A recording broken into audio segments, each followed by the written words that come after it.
За сайн байна уу бүгдд нь энэ өдрийн мэндийг хүргэе. За тэгэхээр 5 дахь өдөр болгон хүргэдэг Bank Reformer Live-ийн маань 8 дахь удаагийн дугаар хүрч байна. Тэгэхээр 8-7 хоног бол тасралтгүй та бүхэнд хүрсэн байгаа. За үүнтэй холбоотойгоор өнөөдөр хүргэх сэдв маань болохоор за бид нар өнгөрсөн хугацаанд яг нөгөө банкуудын маань нэгдүгээр улирлын тайлан гарсантай холбогдуулаад за Голомт банк, Хас банкны санхүүгийн тайланг яг лайваараа танилцуулсан. За тэрний дараа яг 5 банкны гол үзүүлэлтийг танилцуулсан байгаа. Харьцуулсан байдлаар. Гэхдээ одоо яг нөлөө бүхий 5 банкнаас үлдсэн банкуд гэвэл хаан, худалдаа хөгжил төрийн банк байна. За энэ дундаасаа яг банкны салбарын хамгийн том хоёр төлөөлөл гэдэг утгаараа хаан, худалдаа хөгжил хоёрыг өнөөдөр шууд аль алийнхаа санхүүгийн үзүүлэлтийн үр дүнг ярья гэж бодож байна. Бас арай товчхон байдлаар. Тэгээ өмнөх 7 хоногтой одоо ялгаа нь юу вэ гэхвэл өмнөх 7 хоногт бид нар ч бүр яг зөвхөн нэгдүгээр улирлын байдлаар банкуд хоорондоо харьцуулахад ямар байсан бэ гэдгийг харуулсан бол одоо бид нар энэ хоёр банкны түүхэнд 5 жилийн хугацаанд ямар хөө өсөлт бууралтай байсан гэдгийг бас харьцуулж харах боломжтой. За тэгээ яагаад бас энэ хоёр банкыг харьцуулж оруулж ирэх шалтгаан нь болохоор нэгдүгээр хоёулаа хамгийн том хоёр банк байгаа. Одоо банкны секторын нэг нь 30%, нэг нь 20% эзэлдэг те. Дангаараа эзэлдэг. Нөгөө талаараа яг энэ нэгдүгээр улирлын цэвэр ашигын өсөлтийн хувь нь хоорондоо ойролцоос маань. Ер нь бол нэг хоёулаа 2 дахин өссөн үзүүлэлттэй. За тэгээд тийм учраас өнөөдөр ингээд харьцуулсан байдлаар та бүхэн танилцуулъя. За тэгээд хамгийн түрүүний банк бол худалдаа хөгжлийн банкны үзүүлэлт байна. За тэгэхээр энд бол яг орлогын тайлан талаас хэр ашигт ажиллагаатай ажилласан бэ гэдэг нь харагдаж байна.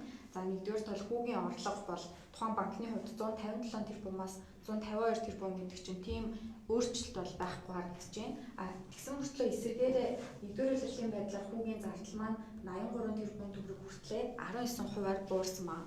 За тэгэхээр энэ хүүгийн зардлын бууралт нь эргээд орлого нь өсөөгүй ч гэсэн цэвэр ашиг дээр ашиг 2 дахин өсгöd бас голчлон нөлөөсөн гэж харж байна. Тэгэхээр цэвэр ашиг маань өмнөх оны 1-р улирлын байдлаар 15 тэрбум байсан бол энэ оны байдлаар 32 тэрбум болсон гэдэг чинь 2.2 дахин өссөн үзүүлэлттэй харагдсан гэсэн.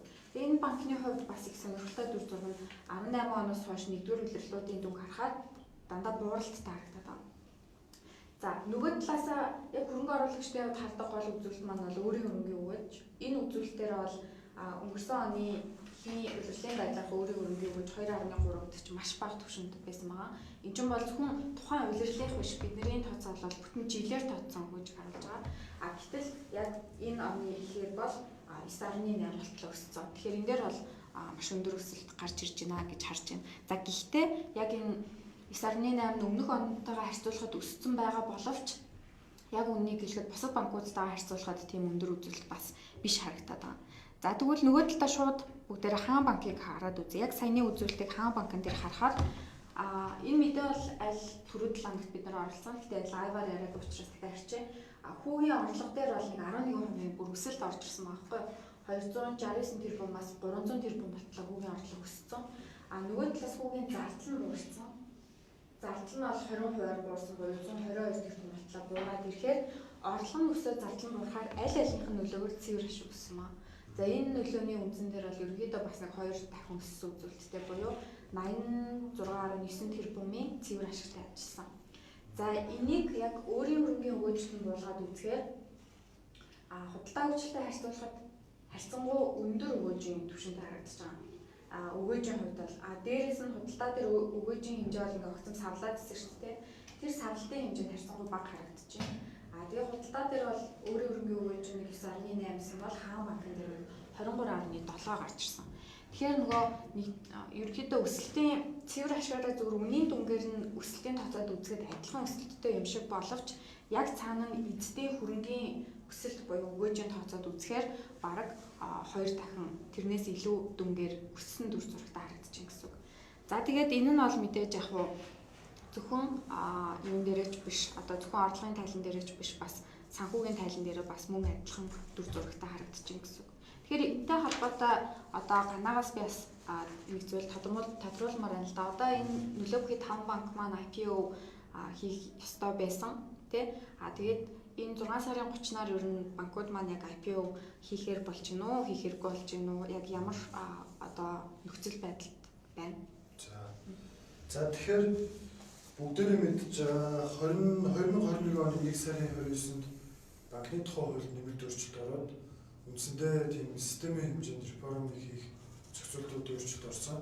За үүнээс дөрвөл мэдээ 6 сарын энэ оны 6 сарын 30 гэхэд системийн нөлөө бүхий 5 банк IPO хийгээд нээлттэй хувьцаат компани болсон байх шаардлага хуулиар тавьсан. За энэ хуулийн хүрээнд одоо 6 сарын 30 гэдэг хугацааг одоо хууль санаалжлагчийн зүгээс одоо 1 жилийн хугацаанд одоо сунгая тэр эцсийн хугацаа 6 сарын 30 гэдэг хугацааг 23 оны 6 сарын 30 болоос сунгая гэдэг хуулийн төсөл улсын хурлд өргөн баригдаад явж байгаа. За энэ хууль тогтоох үе шатыг ингээд нарийн процессыг наваад үзүүлээд хууль санаачлагаас эхлүүлээд батлагдах хүртэл нийт нөгөө 18 үе шатыг давдаг одоо энэ процесстэй ажил. За өнөөдрийн байдлаар энэ банкны хууль нэмэлт өөрчлөлт оруулах тухай хуулийг дагаж мөрдөх журмын тухай хууль гэж байгаа. За энэ хуулийн дээр банкны хуульд орсон өөрчлөлтөө бид нэр ямар хугацаатаар яаж дагаж мөрдөх гэдэг наривчилж одоо процессыг тодорхойлж өгсөн хууль байгаа. Тэгэхээр энэ хууль нэмэлт өөрчлөлт оруулах хуулийн төсөл бол одоогоор яг энэ 18 үе шатаасаа эхний 8 дугаар үе шат дээр явж байгаа. За энэ 8 дугаар үе шат нь анхны хилцүүлэлт бэлтгүүлэхээр холбогдох байнгын хангамж шилжүүлнэ гэж байгаа. Тэгэхээр өчигдрийн улсын хурлын чуулганы хуралдаанаар за тухайн тэр нэмэлт өөрчлөлт оруулах хуулийн төслийг одоо анхны хилцүүлэлт бэлтгүүлэхээр эдийн засгийн байнгын хангамж шилжүүлсэн. За тэгэхээр байнгын хороонд одоо ингэж шилжүүлээ байнгын хороо дотроо хэлцээд ахаад нэгдсэн хуралдаанаар оруулаад ахаад эцэслэн одоо байнгын хороогоор эцсийн төслийг бэлтгүүлээд тэгээ ахаад нэгдсэн хуралдаанаар оруулаад эцсийн найруулгыг улсын хурлаар одоо батлаад за үүний дараа ёсчлон гэж байгаа. Ёсчлсны дараа одоо Монгол улсын ерөнхийлөгчийн хамгийн газарт илгээгээд төрийн мэдээлэл сэтгүүлд хэвлэнэ гэж байгаа. За ингээд төрийн мэдээлэл сэтгүүлд хэвлэгдснээс хойш хууль ингээд аль биесээр 10 өдрийн дараа өртөгдөж эхэллээ. Ийм процессор явж байгаа. Тэгэхээр эхний одоо 8 дугаар процессор явж байгаа. Гэхдээ хилцүүлгийн шатнд ингээ улсын хурлын гишүүдийн ярилцлага тийм за Монгол банк санхүүгийн зохицуулах хорооны удирдлагуудын яриаг сонсохоор за энэ ерөөсөө 6 сарын 30 гэдэг хугацааг бол 1 жилээр хойшлуулъя гэдэг дээр байр суурь нэгдсэн байна гэж ойлгосон. За улсын хурлын гишүүдийн зүгээс тавьж байгаа саналууд бол за 6 сарын 30 хүртэл сунгаж болно. Одоогоор ямар банкуд нь IPO хийхэд бэлэн болсон байгаа юм бэ? Тэр банкуудыг энэ IPO-г хийлгүүлэнгээ Equa буюу тэр нөгөө үнэлгээг нь давхар хийлгээд явуулаачаа гэх. За өндөр активын чанарын үнэлгээ. Өндөр бол Монгол банкны ерөнхийлөгчийн зүгээс бол болноо давхар хийгээд явах боломжтой гэж байгаа. Тэгэхээр бол үндсэндээ энэ хууль бол ингээд 6 сарын 30-нд гэдэг хугацаа бол 1 жилээр сунгах нь бол ерөнхийдөө ойлгомжтой болж байна.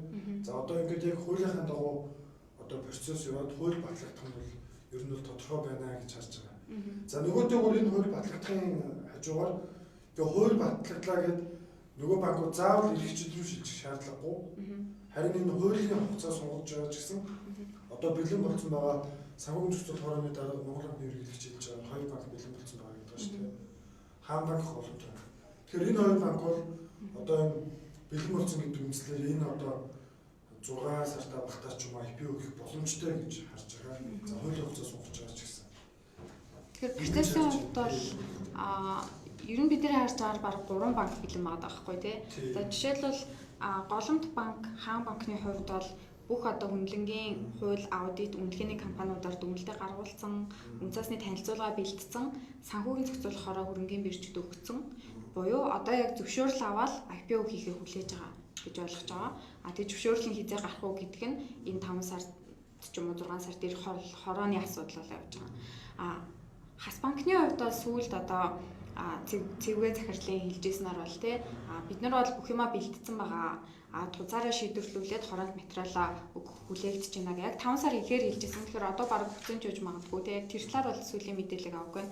Тэгэхээр 3 банк бол ер нь бэлэн байгаа. Аль эзний харин яг худалдаа хөгжил дээр одоо орхон захирлын хэлснээр ч юм уу ямар ч сан уулын нээлттэй нэгэн формоор амжина гэж хэлжсэн 6 сарын 30-ны дотор. Гэхдээ яг тэр бэлтгэл ажлынхаа аль процесс дээр явж байгаа нь бас арай тодорхойгүй байгаа. Бидний хувьд бол бас гэхдээ ямар ч сан тодорхой хэмжээний бэлтгэл бол хийгдээд явж байгаа гэж хэлсэн.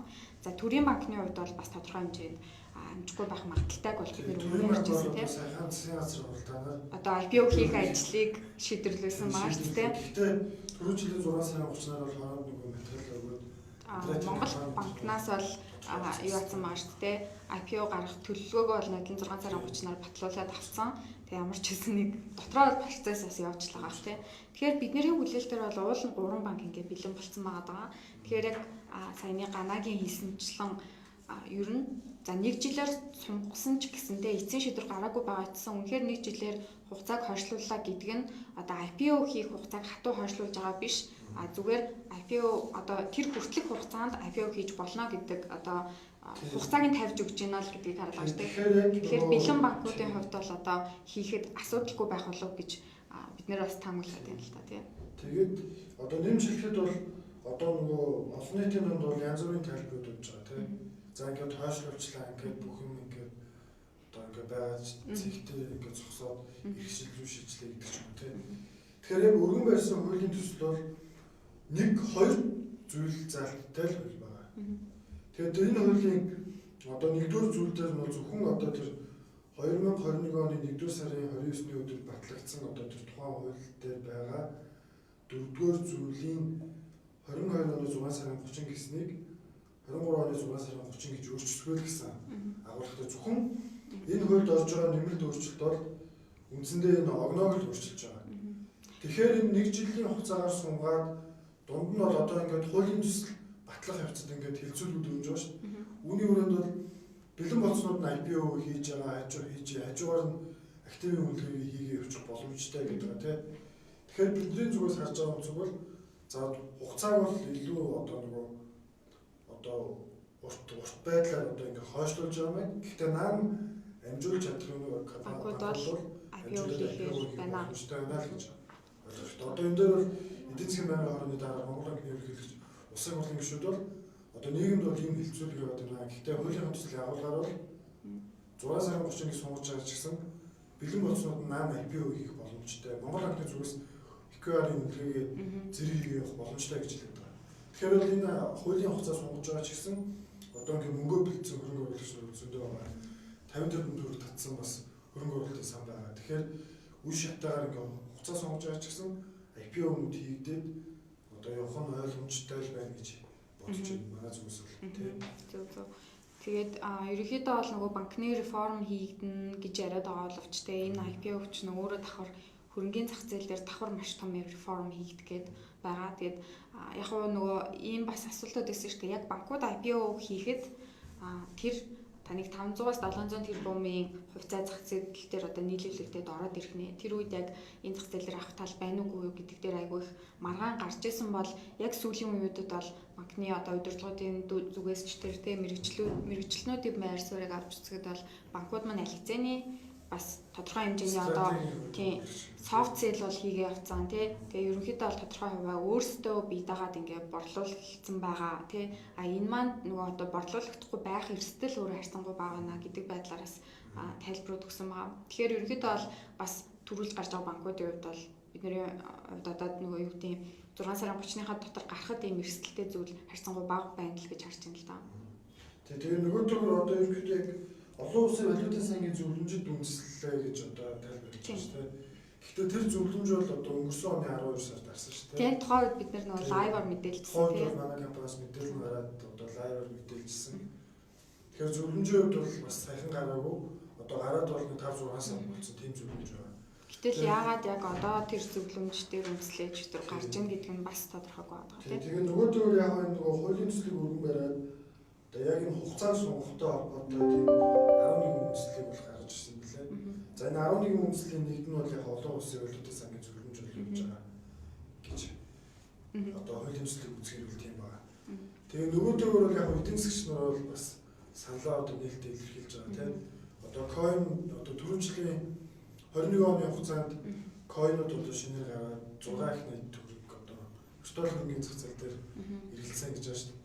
Тэгэхээр ч одоо банкуудын IPO 600 тэрбум төгрөг гэхээр үндсэндээ бас хөрөнгө оруулагчид татвал яг нөгөө хөрөнгө оруулалтын болцоор Монголын зах зээл нөгөө талаараа бас байна. Огтын хөрөнгө оруулалт хийх чадваргүй мөнгөгүй хүмүүс байна. Зүгээр л бид нар банкны секторыг бодоход харилцах дээр одоо 7.8 их 80 төгрөг байна тий. Хадгаламж дээр 17.8 их 80 байна. Нийлээд бараг 25.6 их 80 төгрөг байхад чинь банкуд бараг өөрсдөө ер нь банкны секторээс л энэ одоо хөрөнгө оруулалтуудыг хийх боломжтой тий. Гэтэл энэ дээр бол нэг худалдан авах эрэлт нь хүрэхгүй байна гэдэг эрсдлийг бол бид нэр харьцангуй бага гэж хараад байгаа. Тэгээд дээр нэг 10 бас нэг шалтгаан гаргаж ирсэн байсан. Тэгээд тэндээс бас тодорхой хэсгийг харахад зарим нэг дээр нь бол ер нь бас үндэслэл багтай арай одоо юу гэдэг буруу үндэслэл гаргасан болов да дахиад сайн судлуул статистик дүнгээрээ ч юм уу те саяны яг ганагийнсээ эрэлт талаасаа бас арай өөр төр зурагтай харагдаж байгаа. Дээрээс нь тэр нөгөө coin гэдэг чинь өөрөө маш одоо coin-ы тухай хуульч байхгүй те тэгээд дээрэс нь энэ зах зээлч өөрөө зохицуулдаггүй ийм маш эрсдэлтэй зах зээл гэтэл банк гэдэг чинь өөрөө маш том бизнес. Монголын одоо юу гэдэг бусад салбарын бизнесүүдтэй харьцуулахад хамгийн тогтвортой хүчирхэг болсон ийм одоо салбар байгаа шүү дээ. Тэгээ банкны хувьцаа гарна гэдгийг бол эрсдэлтэй хувьцаа гэхээсээ илүү эсрэгээрээ бол бүр ийм тогтвортой цаашдаа одоо blue chip буюу тийм тогтвортой төвчний хувьцаа болох үз ийм шин төрлийн хөрөнгөний зах зээлийн бүтээгдэхүүн болно гэдэг талаас бол ялангуяа одоо хөрөнгөний зах зээлийн шинжээчд бол тэр байр сууриас нь илүү хараад байгаа тийм. Тэгээд ерөнхийдөө энэ банкны реформыг бол ингээд хууль батлаад ингээд зөрөгтэй хийж байгаа тийм. Гэхдээ энэ одоо яг хийх гээд байгаа IPO гэдэг бол одоо банкны реформын дөнгөж эхний үе шат буюу одоо хөнгөн гэх юм уу тийм. Одоо гайгүй одоо нэгдүгээр үе шат. Хоёрдугаар үе шат нь бол нөгөө 23 оны 12 сарын 31 гэхэд одоо байгаа нөгөө төлөвлөсөн хувьцаа эзэмшигч холбогдох этгээдийн хамт эзэмших хувь 20% хүргэж бууруулах гэж байгаа шүү. Тэгэхээр хоёрдугаар үе шат л одоо үндсэндээ бол бараг хамгийн илүү хэцүү гэх юм уу тийм процесс болох. Одоогийн IPO хийх үе шат бол харьцангуй одоо ингээд банкуд бол бэлтгэлээ хангацсан. Яагаад нөгөө хэцүү гэдэг байгаа юм гэхээр одоо нөгөө банкуудын төвлөрөл аяг өндөр байгаа шүү дээ. Зарим банк дээр нэг том хувьцаа эзэмшигч байна, зарим дээр нь хоёр том хувьцаа эзэмшигч байна. Тэгээ эцсийн өмчлөгч хувь хүнийг аваад үзэх юм бол гэтэл тэрийг 20% хүртэл бууруулна гэхээр бид нар одоо IPO хийж байхад банкуд IPO хийн гэж тооцоход нэг дор хаяж 10% санал болгоод яваад байна. Тэгэхээр за боли бүгдийн нэг 10% санал болголоо гэхэд үлдсэн хувь нь төвлөрсөн хэвээрээ байна. Тэрийг дахиад 2 жил хүрэхгүй хугацаанд те ер нь бол бараг жилийн хугацаанд дотор дахиад 20% хүртэл нь бууруулна гэдэг нь өөрөө банкуд бараг IPO хийхээсээ илүү хэмжээний нэмэлт хөрөнгө оруулалт гадны дотоодын зах зээлүүдээс олох шаардлагатай болж байна гэсэн үг тийм. Тэгэхээр тэр бол одоо яг хамгийн энэ банкны реформын хамгийн хэцүү үе шат бол тэр үе шат. Тэгэхээр бас энэ нөгөө хууль тогтоохын процессыг харахаар эхний бас гайгүй үе шатыг ингээд сунгаад байгаа. Магадгүй тэр цаад 2 дугаар үе шат 23 оны 12 сарын 30 гэдэг хугацаанд яг амжихын мөнгө гэдэг дээр судлаа гэсэн юм уу? Одоо хууль тогтоох хууль санаа ажиллагчаас тэр тодорхой байгаа. Магадгүй яг 23 оны 12 сарын 30 болчдөг. Нөгөө 20% өрөх гэтэл нөхцөл байдал бүр муудсан байвал яах юм те ахиад сунх болох юм. Тэгээ нэгэнт ингээ хуулийн төсөл өргөн барьж байгаа бас тэрийг бас тэр үнцгийг бас. Тэгээ бас нэг асуудал байгаа юм. Одоо нөгөө банкуд IPO хийхэд чинь нөгөө аудитын дүгнэлт гаргаад хийж байгаа штэ. Гэтэл нөгөө аудитын дүгнэлтийг хизээ хамгийн сүүлийн аудитын дүгнэлт хэрэгтэй гэхээр сүүлийн нэг 6 сарын хугацаанд гаргасан байх шаардлагатай.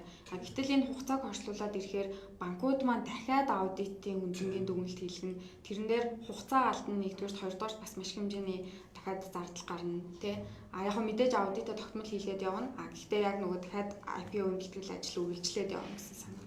Тэгэхээр тэн дээр бас нэг нюанс нь гарч ирээд байгаа шүү гэн тий. Магадгүй одоо энэ он гарчлаа гэж бодоход за шинээр тайлан гаргаад түүнийг аудитлаад тэгсээр байтал бараг 5 сар болно шүү дээ. Тэнгүү дахиад нөгөө 2 сар болчихжээ тийм. Тэгэхээр магадгүй ингээ нэг нь сунгаж байгаа юм бараг сунгах гэдэг бол илүү урт хугацаар сунгах хэрэгтэй юм тийм. Тэгэхээр би бол илүү богино хугацаар эсвэл одоо энэ оныхоо 12 сард ч юм уу тийм. Нэрээ яага бас яг нэг жил гэсэн бас тодорхой гоо. Яг 6 сарын 30 гэх юм уу чи нөгөө тухайд аудитын тайлан гараад тэгэл нөгөө аудитын тайлан 5 сар дуусаад тэгэл нөгөө аудитын тайлан гарсаа дараа хороо бирж дээр нөгөө перспективс хэлдэг байна шүү дээ. Тэрнийхээ дараа нөгөө олон нийтэд санал болгох зөвшөөрөл гарна. Тэгээ магадгүй яг 5 сард 2 зэрэг банк өгчдөг тэнгүүд одоо тэндээс ч нөгөө шалхахад нэлээд хэмжээний хугацаа ордог тийм. Тэгэхээр яг 6 сарын 30 гэдэг бол яг тийм нэг жоохон юу хугацаа байдаг. Зөв. Яг тийм амжилттай үзэгдэнгүүд яг юм нэг тохироо бүрдэггүй юм шиг хугацаас надад байна. 6 сарын 30. Тэгэхээр яг энэ мэрэгчлэтнүүдийн хувьд бол яг энэ айл талаас нь судалж агаад мэрэгжлийн зөвлөмж гаргаад үнэхээр бодит үндсэлтэйгээр яг энэ хуулийн асуудлыг шийдээсэй гэж бол хүсэж байгаа тийм. Тэгээ болдог бол одоо ингээд яг 6 сарын 30 гээд нэг жилээр сунгаж байгаа тийм. Гэтэ банкуудын IPO хийх асуудал нь бол нээлттэй. Заавал тулах шаардлагагүй тийм. IQ-ийн үлрийг хийлгэнгээ IPO хийх гэж болно гэж тайлбарлаад байгаа юм чинь. IPO-нуудыг энэ онд дуусгах бол энэ бол сайн одоо гоё болох гэдэг шүү дээ. Хүмүүс бол хүлээгээд байгаа тийм. Мэдрэгдэж байгаа тийм одоо ингээд яг үнцасны талбайд бол хүмүүс бол банкны хувьцааг асууж байна. Одоо энэ хуулийн төсөлд ороход ингээд хойш төгссөн үгээ жоохон тийм урангуй байдлаар ингээд асууж яг энэтэй холбоотойгоор бид нэр одоо банк реформер гэдэг хөрөнгө оруулалтын зөвлөх үйлчилгээ гаргасан. Энэ зөвлөх үйлчилгээнийхээ хүрээнд бид нэр яг тусдаа онлайн болон бичлэн зөвлөгөө өгөөд явахаас гадна олон нийтэд зориулаад нэгэн тал одоо хүмүүс л банкны IPO сонирхож орох одоо ийм хандлага ажиглагдаж байгаа учраас бид нэр 7 хоногийн 2 дахь 4 дахь өдөр болгон өдөөс хойш 15 цагаас тогтмол танхимын сургалт зохион байгуулж байгаа. За тэгээд эхний сургалтуудаа бид нэр зохион байгуулаад байлээ. 2-7 хоног өнгөрсөн байна. Гэхдээ эх 7 хоногоос бид нар бас хүмүүсийн хүсэлтээр 2 дахь өдөр зохион байгуулах сургалтаа онлайнаар хийхээр болсон. За 4 дахь өдөр нь бол танхимаар явна. Тэгэхээр та бүхэн манай пэйж дээр гарч байгаа сургалтын зарыг маань хараад онлайн юм уу танхимаар энэ сургалтанд оролцоод саяны асуудлуудыг илүү одоо асуудлаас илүү нарийн одоо банкны салбарын банкны одоо харьцуулсан судалгаа анализтэй танилцахыг хүсэх юм бол энэ сургалтанд хамрагдаарай гэж хэлмээр байна. За тэгээд өнөөдрийн лайв маань бол агуулга маань бол ингээд өндөрлөж байна. Тэгээ хамтран оролцсон Канада баярлалаа. За